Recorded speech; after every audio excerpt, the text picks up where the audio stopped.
বাড়ির দিকে তাকাইয়া দেখো এই দরজা জালি কার বন্ধ হইয়া গেছে। এই মারে কবরে শুয়াইয়া, বাবারে কবরে শুয়াইয়া চোখের পানি কার জন্য রাখছো? মাহমুদরে, মায়ের অভাবী ছেলেরা কি করে? এতদিন তো শুধু বলতাম, এখন তো নিজেও মার অভাবী। একটা মায়ের অভাবী ছেলে বিদেশ থাকে, সপ্তাহ সপ্তাহ টেলিফোন করে, মা মা তুমি কেমন আছো, আমারে জানাইও। মা কই, বাবা বিদেশ গেছো টাকার জন্য, সপ্তাহ সপ্তাহ টেলিফোন করে টাকা নষ্ট করলে কেমনে হইব? টাকা চিনো রে বাবা, টাকা চিনো।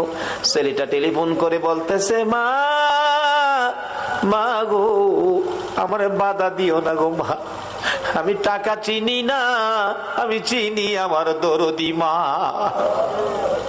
সপ্তাহ সপ্তাহ টেলিফোন, হঠাৎ করে মা স্ট্রোক করে মারা গেছে। এলাকার লোকজন কয়, ছেলেটারে মৃত্যুর খবরটা দিও না, দিলে আত্মহত্যা করবে। একদিন এক রাত, দুই দিন দুই রাত, তিন দিন তিন রাত, যেদিন পার হয়ে যায়, ওই বিদেশের মাটির থেকে ছেলে স্বপ্নে দেখে মা ডাকতেছে, রে মন্নান, টেলিফোন কার কাছে করবি রে?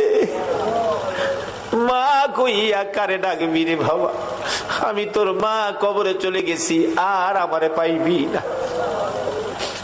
আইলি না, আমারে মা কইয়া ডাকলি না, মার দেখা আর জীবনে হবে না। ঘুম থেকে উঠে মা মা কইয়া কাঁদতেছে। বন্ধুরা বলেন, কি হলো তোমার?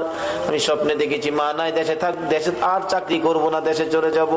সকালবেলা টেলিফোন করছে, বড় ভাই টেলিফোন ধরে, মন্নান সপ্তাহ হইলে টেলিফোন করবি, আজকে কেন টেলিফোন করলি?